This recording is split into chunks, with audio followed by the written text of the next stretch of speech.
He hadn't heard a knock in years, not since the night the world went silent. But this winter someone was standing on his porch, and she wasn't alone. She was 6 months pregnant, soaked to the bone, with no place to go. And yet, she didn't ask for rescue, she only asked to stay dry until morning. He didn't speak much, she didn't ask for more. But in the silence, something fragile began to take root. But the past has a way of finding you, and when it knocks, it doesn't ask permission.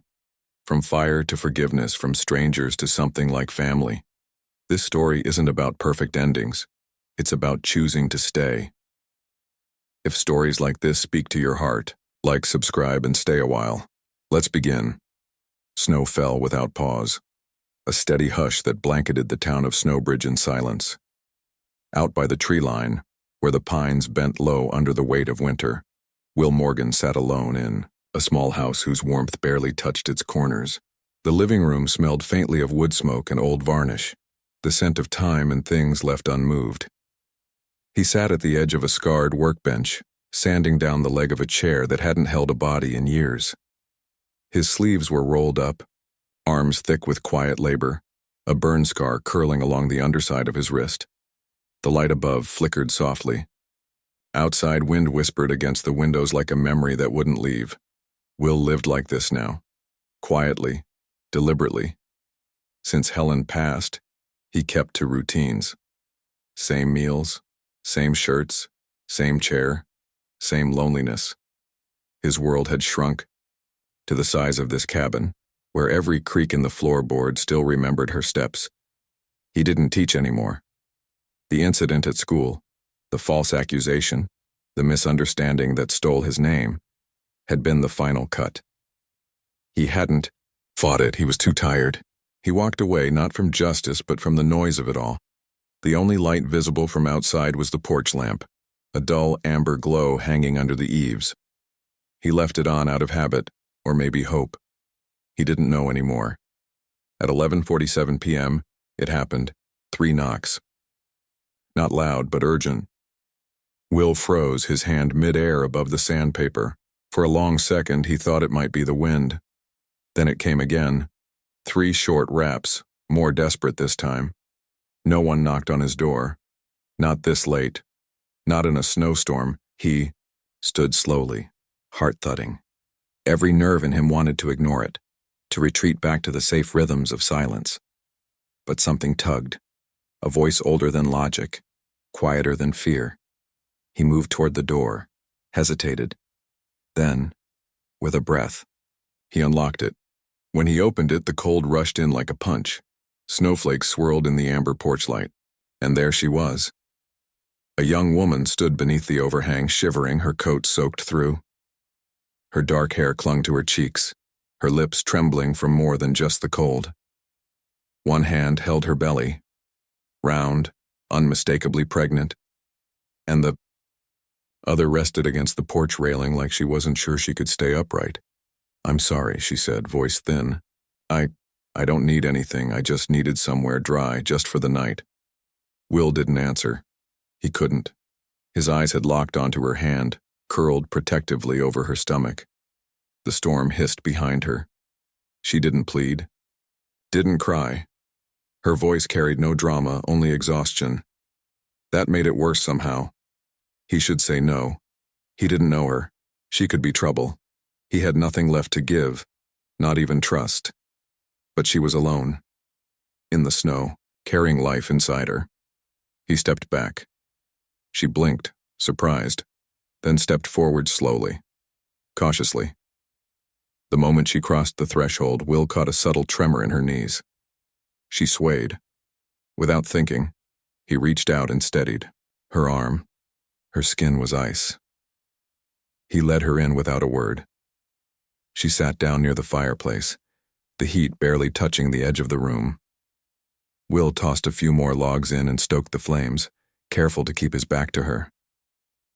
"I won't stay long," she said from behind him, "just until the road's clear." He didn't respond. He brought her a blanket and a dry towel, placed them beside her, then stepped away. The silence returned, heavy, but not empty. She dried her hands, tucked the blanket over her lap. Her breathing slowed. After a while, she whispered, "My name's Elise." Will nodded, but didn't offer his own. He hadn't spoken a full sentence aloud in days. He poured a glass of water, set it near her, and returned to the kitchen table, pretending to work. But his hands had gone still. Outside, the snow kept falling. The light on the porch stayed on, a small, defiant glow in the cold. And inside, for the first time in a long time, someone else had shared his fire. Will woke before dawn, as he always did, though this morning, something had shifted. The quiet inside the house was different, warmer, fuller, like the silence no longer belonged to just him. The fire had burned low. Only embers remained in the hearth, casting a faint orange glow against the wooden floor. He moved through the living room without turning on the lights, his eyes finding the outline of her sleeping there. Elise, curled into herself on the worn couch, the blanket drawn up to her chin, one hand resting gently over her belly. She hadn't taken her boots off. Will paused, then turned to the kitchen. He made coffee, carefully, quietly, the way one might in a house where someone else was sleeping for the first time in years. He didn't know why. Habit, maybe. Or maybe he didn't want to startle her into leaving. He didn't know how long she meant to stay. But she hadn't left yet. The kettle hissed softly. He poured 2 mugs, black, no sugar, and set one down on the table across from him, untouched. He didn't expect her to take it. It just felt wrong not to. When she stirred an hour later, he heard her breath catch, like she had forgotten where she was and braced for disappointment. He didn't look up, just waited. "Morning," she said cautiously, her voice rasped by sleep. He glanced over. "Coffee's hot." She blinked at the cup on the table, then at him, unsure. "Is that for me?" He gave a small nod. She crossed the room slowly, clearly, stiff from a night spent on a too small couch. She sat across from him, mug cradled in her hands like something fragile. She didn't drink yet. She just looked at it for a long moment before she said, "Thank you. For last night." He said, "Nothing." She didn't seem to mind. They sat like that for a while, the only sound the ticking of the clock and the wind brushing snow against the window pane. "I won't stay long," she said eventually. "I just needed somewhere safe until I figure out what to do next." Will finally spoke. "You shouldn't be out in weather like this." Her lips tightened. Didn't have much choice. He studied her face. She looked young, but not naive. There were lines of tiredness in her expression that didn't belong to her age. Her hands trembled slightly when she took her first sip. "How far along?" he asked, surprising even himself. She looked down. 6 months, maybe a little more. He nodded slowly, then returned his gaze to the window. Snow was falling again, soft, relentless. They didn't speak for a while after that, but something had shifted. Later that morning, Will cleared out the small guest room that hadn't been touched since his brother stayed over years ago. He didn't tell Elise.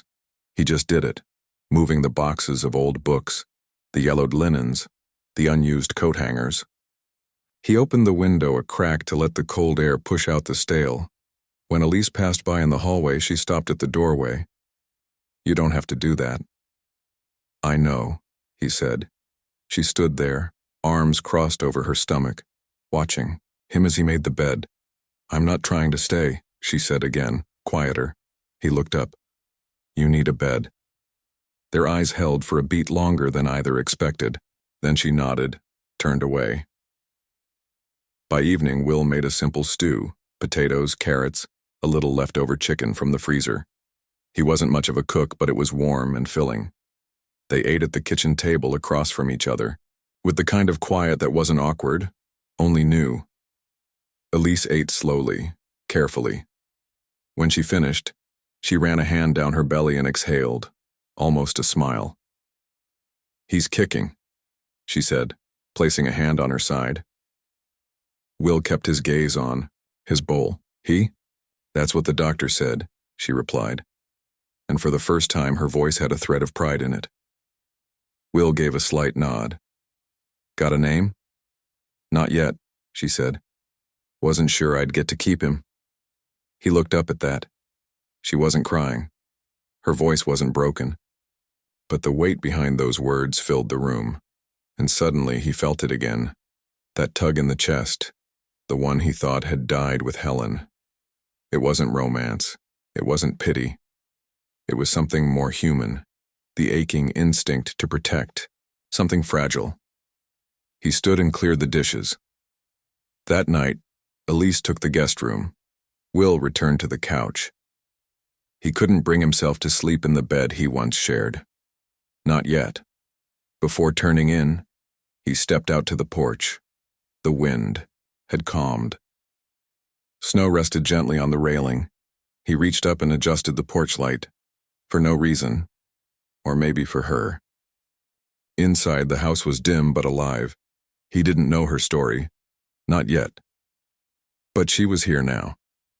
And for the first time in years, the house didn't feel like a grave.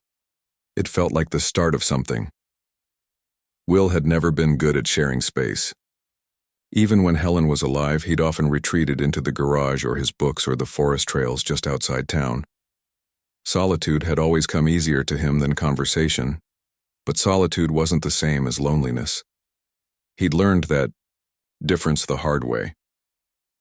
Now 3 days into Elise's presence in his home, he found himself navigating a strange rhythm, one that included someone else's footsteps, the clink of 2 mugs, the creak of the guest room door.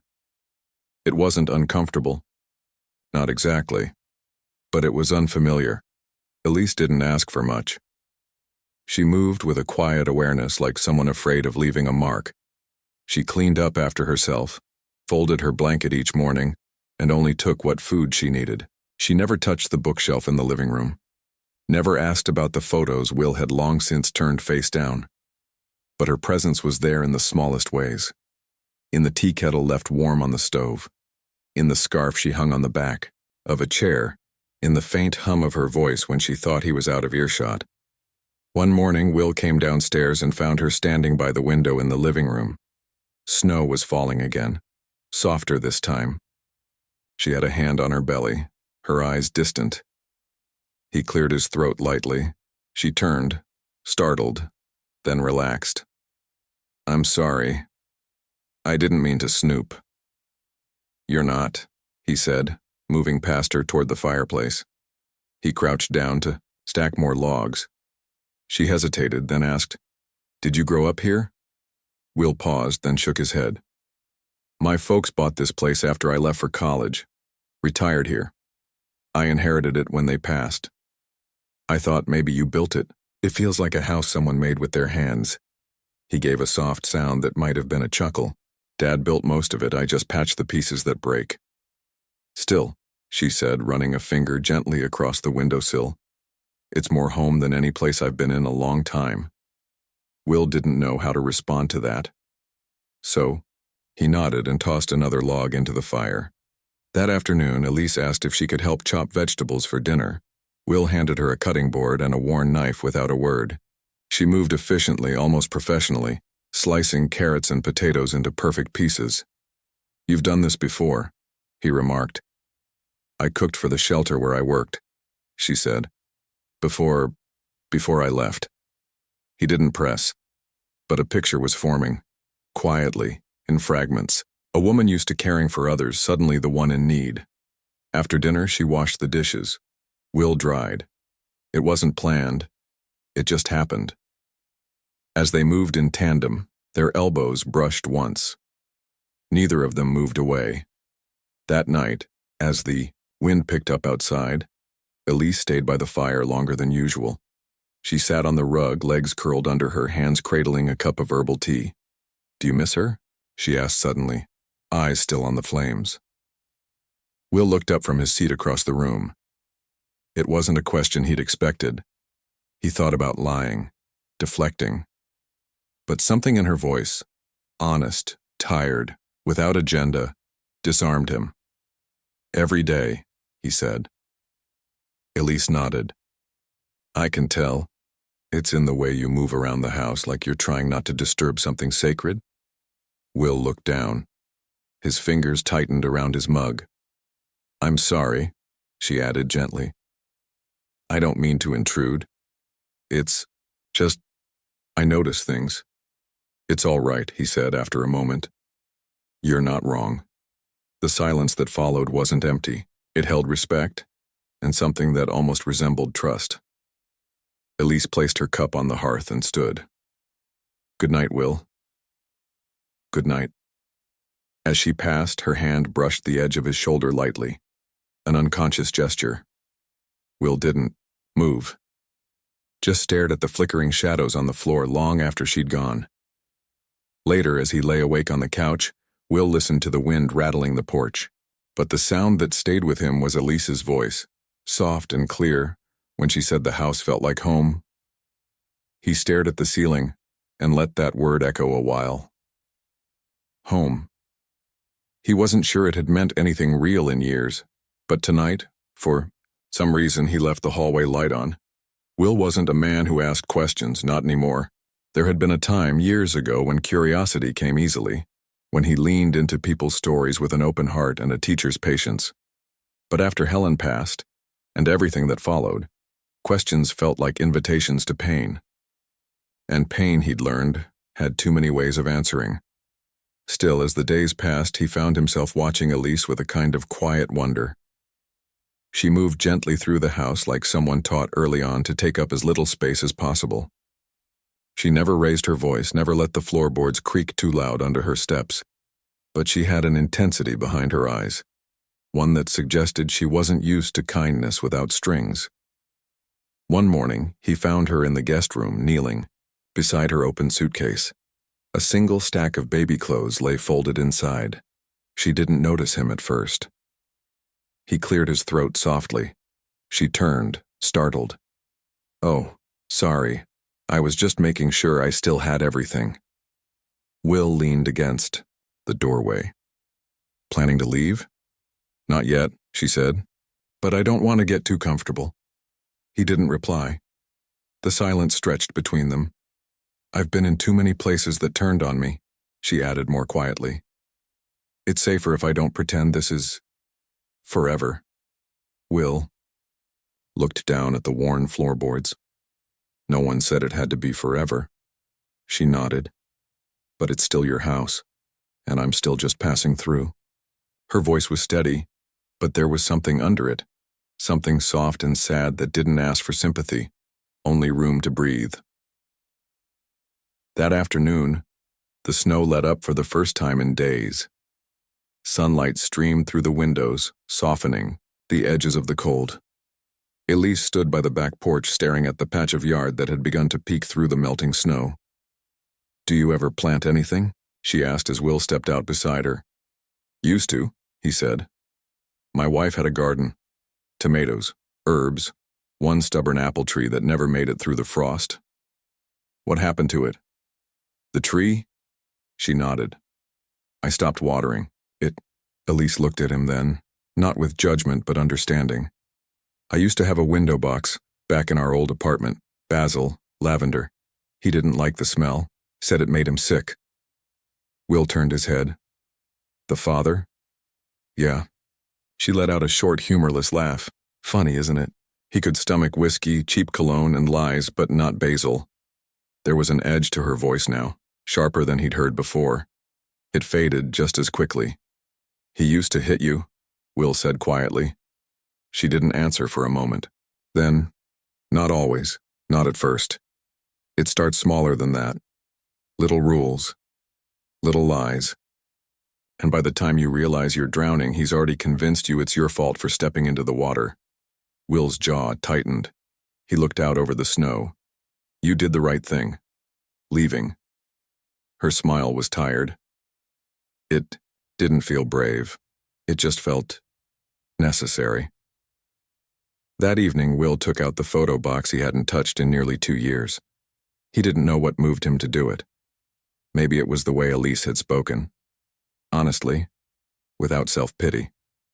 Maybe it was the ache he felt when he saw her hold her stomach like it was both armor and vulnerability. He sat at the kitchen table and opened the lid.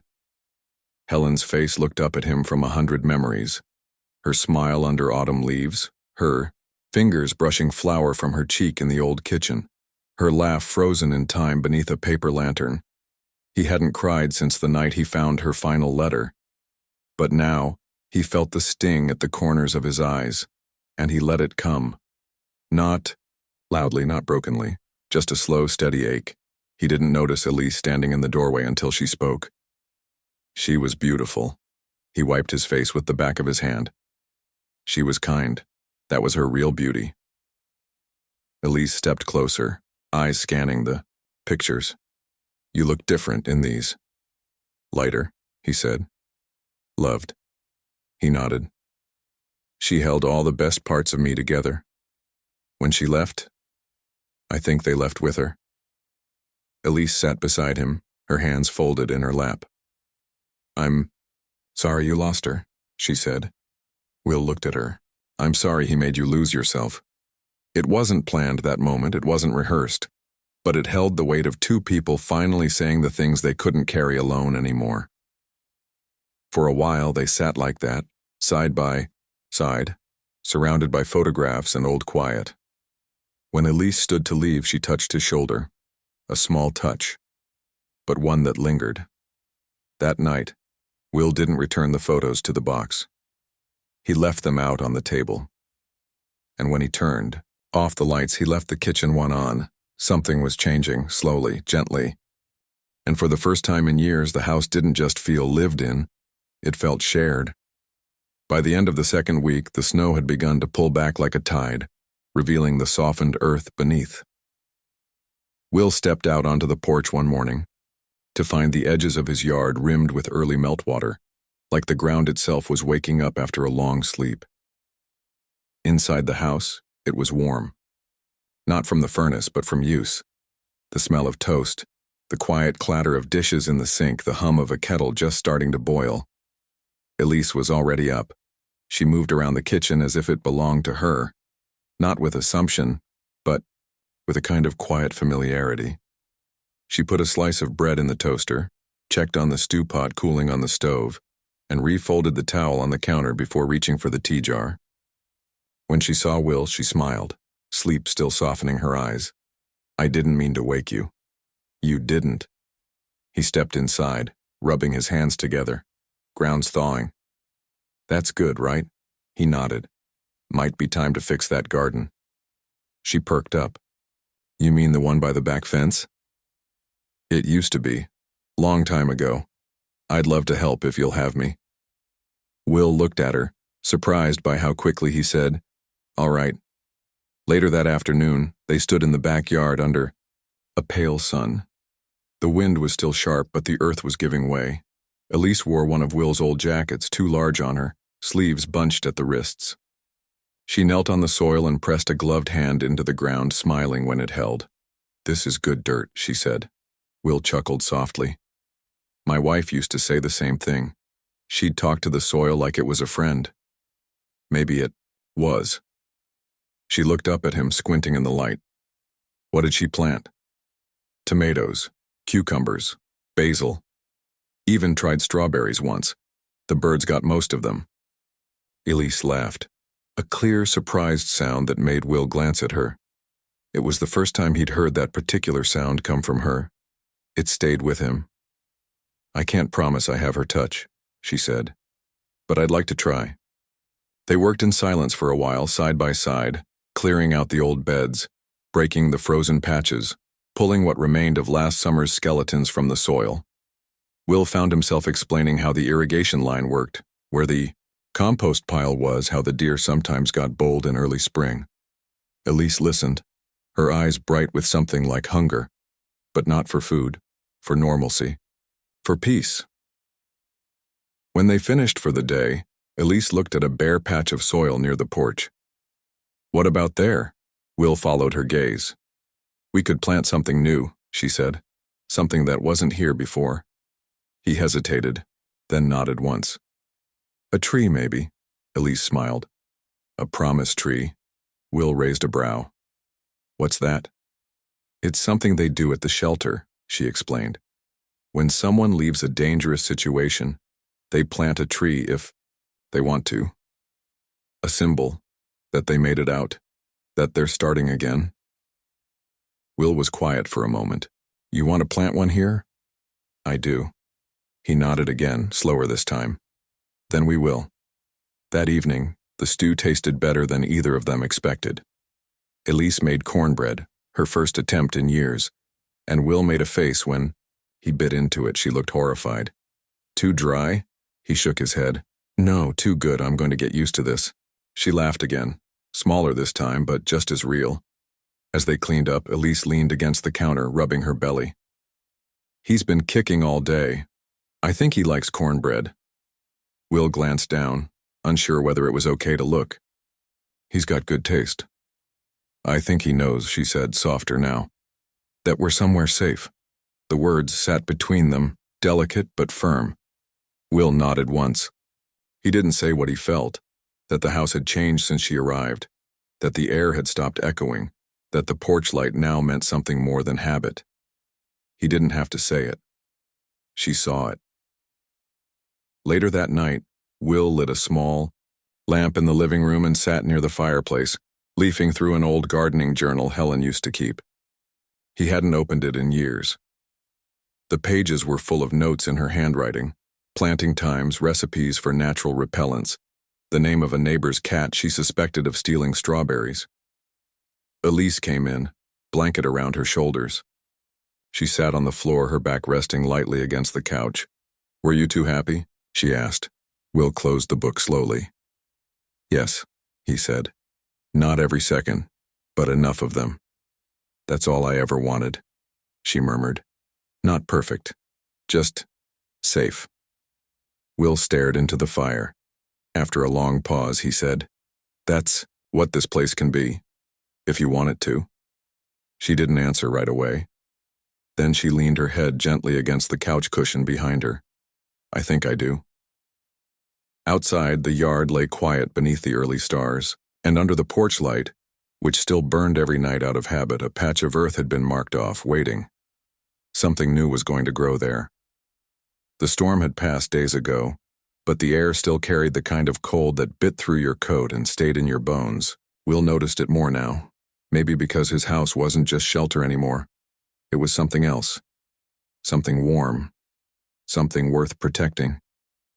He was in the shed out back, fixing the latch on the gate Elise had asked to use for the new garden. She was inside making soup. They had developed that kind of rhythm. Quiet, collaborative. Like a song hummed between two people who hadn't quite said out loud what they were building, but knew it all the same. Will heard the crunch of footsteps before he saw anything. Heavy ones, not the light. Careful steps Elise made. These were slow, steady, and deliberate. He straightened, hammer still in hand, and turned toward the tree line. A man was standing at the edge of the woods, too far to make out his face, but close enough that Will could see the square set of his shoulders, the way he tilted his chin like someone who wasn't used to being questioned. The man didn't move, just stood there, staring at the house. Will took a few steps forward, jaw tightening. Can I help you? No answer. The man turned, slow, calculated, and walked back into the trees. Will stood frozen for a moment, then glanced toward the house. The porch light was off. He hadn't turned it on yet. Elise was still inside, humming faintly over the sound of boiling water. He didn't tell her that night. Not because he wanted to keep it from her, but because he didn't yet understand what he'd seen, or what it meant. And because something about the look on that man's face stirred a cold he hadn't felt in a long time. But the next morning when he stepped outside, he found tracks. Boot prints, not his. He followed them a few paces into the woods until they veered off, deliberately, toward the side trail that connected to the old highway. Will returned inside, washed his hands at the kitchen sink, and sat at the table across from Elise, who was feeding herself toast with honey. He looked her in the eyes. Elise, he said, do you know if anyone's looking for you? Her hand froze midair. A beat passed. Then she set the toast down and exhaled slowly. Yes. Will nodded once. He was here. Her face paled. When? Yesterday afternoon. Didn't come close, but he saw the house. She wrapped both arms around her belly instinctively. Did he see me? No, Will said gently. Just me. Elise stared out the window. Her voice dropped to a whisper. He always said he'd find me, no matter where I went. Said I was his. Will stood. You're not. She looked up sharply. Will's voice was steady now. You're not his. You're not anyone's. And you're not alone. Her eyes brimmed, but she didn't let the tears fall. You don't know what he's like. No, Will said. But I've seen enough men like him to know I don't want one near this house. She stood walking to the window. He's not going to stop. I won't either, Will said. That afternoon, Will drove into town. He hadn't visited the sheriff's office since Helen died. Sheriff Tom was an old friend, one of the few who hadn't turned cold after the scandal at the school. Tom looked up as Will entered, surprised. Well, I'll be damned. I thought you'd moved into the woods for good. Still here, Will said, then added, need a favor. Tom listened as Will told him everything. Elise, her pregnancy, the man in the woods, the tracks near the house. Tom leaned back in his chair. You trust her? I do. Tom nodded. You want me to run the guy's name? Will hesitated. We don't have it, yet. Tom tapped his pen against the desk. Well, you've got a camera system still hooked up? Not in the backwoods. I'll send someone out tomorrow, discreet. Will stood. Thanks. Will, Tom said before he left. If this gets worse, you know I've got your back. Will met his eyes. I know. Back at the house, Elise was sitting on the porch. She looked up as Will pulled in, the wind catching strands of her hair. I didn't think you'd come back so fast, she said. I had to talk to someone. About him? He nodded. Elise stared out toward the trees. I hate that I brought danger here. You didn't bring it, Will said. He did. She turned toward him. What if he comes again? Will didn't answer right away. Then, he sat beside her on the porch steps. If he comes again, Will said quietly, he'll have to go through me. Her eyes filled. She looked at him for a long moment, then said softly, Why are you doing this? Will turned to meet her gaze. Because this house, in this porch, and it hasn't had light in it for a long time, and now it does. They sat like that until the sky darkened. Later that night, Will double-checked the locks. He left the porch light on, but added something else, an old hunting flashlight, bright, powerful, and aimed at the woods. Whatever was coming, he was ready, not because he wasn't afraid, but because, for the first time in years, he had something to fight for. It happened on a Thursday just before dusk, when the light bleeds blue and the woods go quiet in that eerie, expectant way. Will had spent most of the day restacking firewood, not because they needed it urgently, but because the movement steadied him. Elise had been quiet too, folding laundry, humming to the baby under her breath. Neither of them said it, but they both felt it. The storm hadn't passed. It was waiting. And then it came. A knock. Not like Elise's had been. Timid, uncertain, full of apology. This one was louder, intentional. Will stood frozen in the kitchen. His pulse jumped. Elise stepped into the doorway, her eyes wide, one hand instinctively pressed over her belly. 3 more knocks. Harder. Will crossed the living room and opened the drawer beneath the coat rack. He hadn't touched the old hunting knife in years, but now his fingers found it without hesitation. Not to use it, he didn't want violence, but he wasn't going to be helpless. Elise, he said quietly, go to the back room. Lock the door. Don't come out unless it's my voice. She didn't move. Her lip trembled. Elise, he repeated, steady now. Go. She obeyed, slowly, reluctantly, casting one last look over her shoulder. Will exhaled, then walked to the door. He opened it. The man on the other side was taller than Will remembered from the woods. He had a long, weather-beaten face, jaw covered in unkempt stubble, eyes bloodshot and full of the kind of pride that never learned humility. "You will?" the man asked. "I am. I'm looking for Elise." Will stepped forward, blocking the doorway. "She's not available." The man smirked. "You hiding her?" "No," Will said calmly. "I'm protecting her." That seemed to amuse him. "You got a badge I should know about? Or are you just playing hero for fun?" Will didn't blink. "You're not welcome here." The smirk fell away. "She's carrying my kid," the man growled. "And you're a danger to both of them," Will said.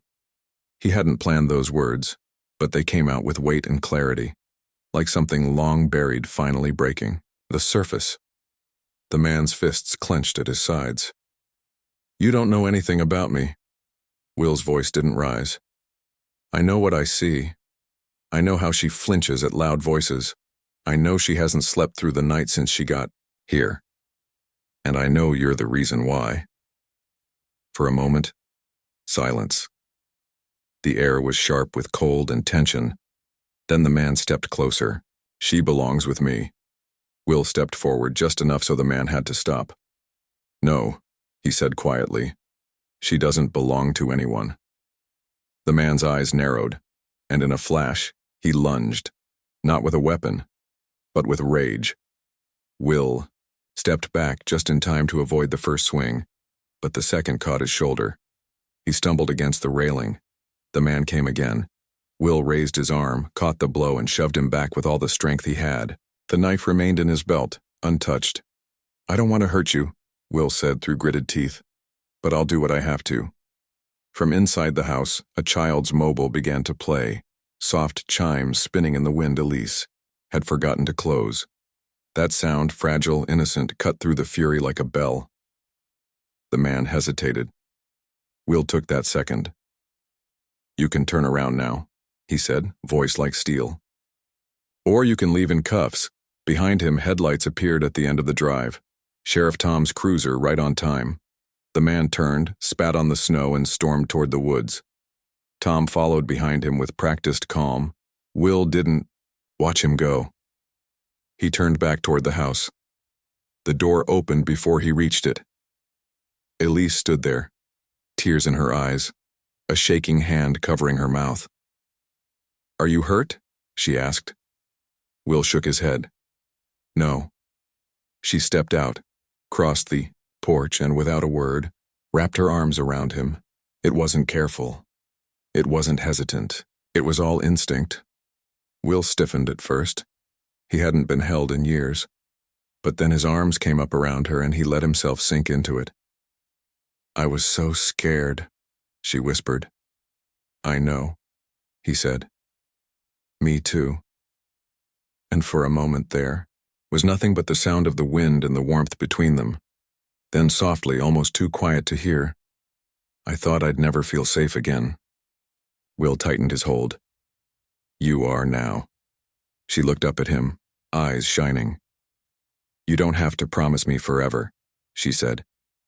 "Just don't let go tonight." He didn't answer.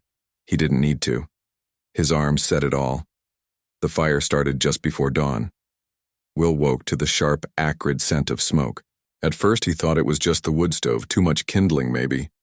But then he heard it, the faint crackle that didn't belong, and Elise's voice from down the hall, thin and panicked. "Will?" He bolted upright. The back porch was glowing orange through the frosted window. Not the warm light of sunrise, something else. He raced down the hallway. "Elise, get the bag." "Get your coat," he shouted as he reached the kitchen. "We have to go. Now." She was already moving, wide-eyed but steady, her hospital bag slung over one arm, her other hand protectively on her belly. He could smell it now, thick, chemical smoke crawling into the seams of the house. The shed. It had to be the shed. He grabbed the keys, her scarf, the old winter coat he'd hung on the hook by the door. When they burst outside, the back half of the property was already a wall of flame.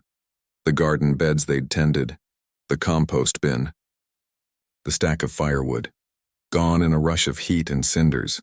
But worse, the fire was creeping toward the house. The porch railing hissed as embers landed like fireflies on dry paint.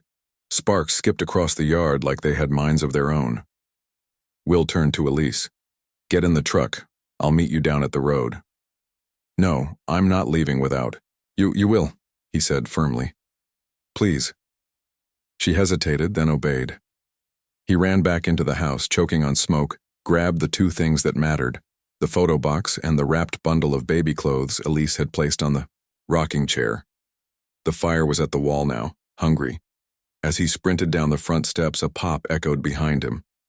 Glass shattered. Flames licked through the kitchen window. The house, his last refuge, was burning. Sheriff Tom met them halfway down the road. Elise, barefoot and shivering, sobbed in the back seat of the truck while Will stood motionless by the ditch. Soot smeared across his jaw, hair damp with sweat and smoke. "I called in the volunteer crew," Tom said, "but it's not going to make it, Will."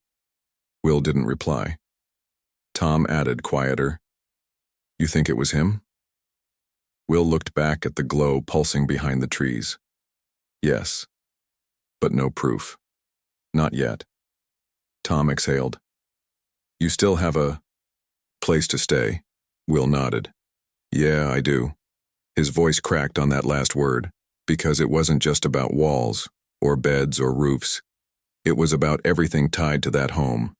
Helen's laughter echoing in the kitchen, the promise tree they never got to plant, the warmth that had only just returned.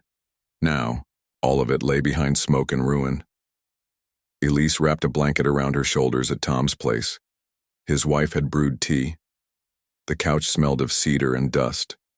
The warmth helped, but her hands still trembled. Will sat beside her, silent. She broke the silence. "I'm sorry." Will turned. "Why?" "Because he came for me. And now? Your home is gone." He shook his head. "No, he didn't take my home. He took the house." Elise's brow furrowed. Will continued, his voice low. "My home is what I pulled out with me. That photo box, your baby's things. You." She looked at him then. Really looked. Like seeing him fully for the first time. "I thought I destroyed everything you had left," she whispered. He leaned closer, gently brushed ash from her hair. "You brought back what I thought I'd never have again." The fire hadn't taken everything. Some things it couldn't touch. That night, Elise curled up on the couch, her head resting lightly on Will's shoulder. He didn't move. He couldn't. The weight of her, the trust, the proximity, was heavier than any fire he'd run through. And yet, he bore it. She fell asleep like that, and Will stayed awake long after, listening to the wind press against the windows, watching the sky turn silver. He could rebuild. They both could. But something in him knew. This time, it wouldn't be alone. The next morning, the first person to show up was Agnes. Will opened the door of Sheriff Tom's house to find her standing, there in a green coat too big for her frame, holding a steaming tray of cinnamon rolls. Her gray hair was tucked into a wool cap, and her eyes, soft and steel at once, didn't leave his. "I heard," she said simply. "And I figured grief is easier with sugar." Will stepped aside. "You didn't have to come." Agnes shook her head. "You didn't have to save a woman and her unborn child either, but here we are." She placed the tray on the kitchen counter, then gently touched his arm. "There are worse things than starting over," she said. "Especially when you're not alone." By noon, more people arrived. Pete, the old mechanic, brought his pickup full of salvaged lumber from his own shed. Linda, who ran the diner, came with 2 thermoses of coffee and a stack of flannel blankets. Even Nathan, the teenager Will once tutored back when he still taught math, appeared with a hammer in one hand and a shy smile. "We figured you might need help," he said. Will stood on the edge of his ruined porch and looked around. The house was blackened and broken, windows gone, smoke stains crawling up the siding like old scars. But the land still stood, and so did they. He turned to Elise, who stood a few feet behind him, one hand on her belly, the other curled nervously around the edge of her coat. You okay? He asked. She nodded slowly. I'm overwhelmed. That makes two of us. They began with the bones. Pete led the crew that took down the worst of the fire damage. He moved like a man half his age, shouting instructions that everyone somehow understood. Someone else cleared out the basement. Another covered what was salvageable, with a tarp. Will helped where he could, but he wasn't used to receiving. Not like this. At one point, he stood watching three neighbors dig up the melted garden fence and haul it to the side. Elise came up behind him. You're not used to being the one in need, are you? He shook his head. Me neither. They shared. A smile, brief, quiet. Then Elise said, I still want to plant the promise tree. Will looked at the singed yard, the ash that still dusted the edges of every surface. It won't grow right away. I don't expect it to, she said. But it needs to go in the ground. Not when things are perfect. Now. When we choose to start again. The next day, under a cloudy but gentle sky, they did just that. Will dug the hole himself, hands blistered, back sore, but shoulders steady. Elise stood beside him with the sapling, a young sugar maple, its roots wrapped in burlap, leaves barely budding. Tom brought it from his own yard, an offering without ceremony. They lowered it into the earth together. No speeches, no fanfare. Just two people kneeling in the cold ground, making room for something new. Elise pressed her palms into the dirt after Will had filled it back in. She stayed like that for a long moment, as if listening for the future. I don't know what our life is going to look like, she whispered. Will crouched beside her. Me neither. She looked at him, eyes shining. But I want to find out, she said, and he nodded. So do I. That evening, a few remaining neighbors stayed behind to string a line of soft porch lights between two poles they'd managed to prop back up. Someone lit a fire in a metal barrel. Linda handed out cups of cider. Nathan played an old guitar. Will stood beside Elise, their shoulders brushing. Liam kicked inside her. Elise took Will's hand without asking. The light from the porch flickered, then steadied. He squeezed her hand gently. The house wasn't finished.